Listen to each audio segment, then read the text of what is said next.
Assalamu alaikum, I'm Aisha and you're watching Samaa News. Here are today's headlines.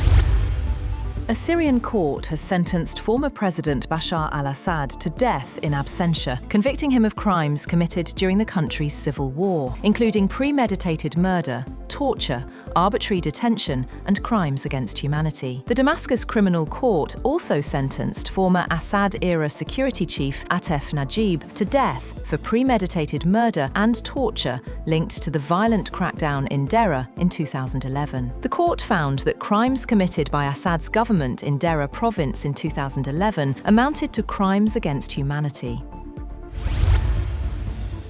At least 132 people are dead, and a state of emergency has been declared after Colombia was hit by one of its largest earthquakes in years. The death toll is likely to rise, with more feared trapped under collapsed buildings. The magnitude 7.4 quake struck at a depth of 103 kilometers in Choco province. It was felt across an enormous area, stretching for hundreds of miles across western Colombia. Many of the deaths have been concentrated in the city of Pereira, in Colombia's coffee-growing region, with surrounding cities and the Valle del Cauca region also hit hard. US President Donald Trump has claimed that the United States Navy has cleared Iranian mines from the Strait of Hormuz and now has complete control over the strategically vital waterway. Speaking to reporters in the Oval Office, Trump said the US Navy had mineswept the entire strait and that several ships were now passing through the passage. Trump said the United States Navy is currently the only force controlling the Strait of Hormuz. President Donald Trump has demanded compensation from Iran for deaths and damage across the Middle East. In social media posts, Trump said Tehran should pay for what he describes as deaths and injuries caused by its actions in Lebanon, Syria, Yemen, and Gaza, and has ordered US negotiators to raise the demand in future talks.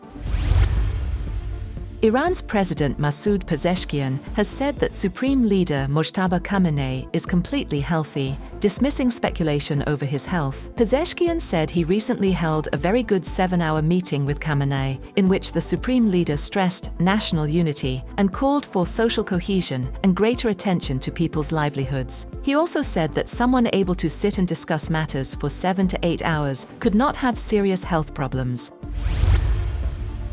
A US appeals court has allowed thousands of lawsuits to move forward against Meta platforms, Alphabet's Google, ByteDance's TikTok, and Snap Inc.'s Snapchat over claims they designed their products to be addictive to young users. The San Francisco-based 9th US Circuit Court of Appeals rejected an appeal by Meta and TikTok seeking to overturn a lower court ruling requiring them to face more than 3,000 lawsuits filed in federal court, saying the companies had appealed too early.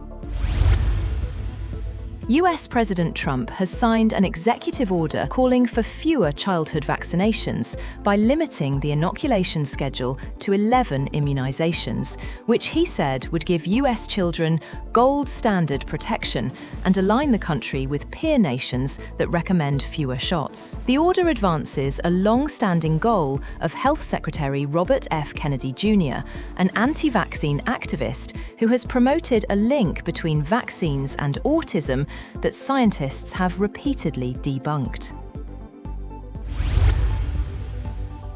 Democratic Republic of Congo has said that confirmed Ebola deaths had reached 2011, the latest grim milestone in what health officials have described as the fastest spreading outbreak on record. The latest data from Congo's Public Health Institute also reported 4,381 confirmed cases across 5 provinces. Delayed detection, conflict, and strained health services have helped the virus spread more rapidly than in previous outbreaks.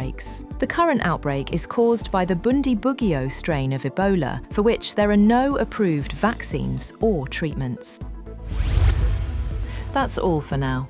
For more updates, visit www.samaa.tv. Thank you for watching Samaa News.